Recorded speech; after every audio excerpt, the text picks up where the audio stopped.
নদীর সঙ্গে দেখা, কবি কালীকৃষ্ণ গুহ।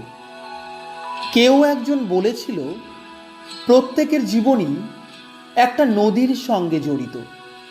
সারা দেশ ঘুরে অনেক নদী দেখেছি জীবনে। শৈশবে পদ্মা দেখেছি।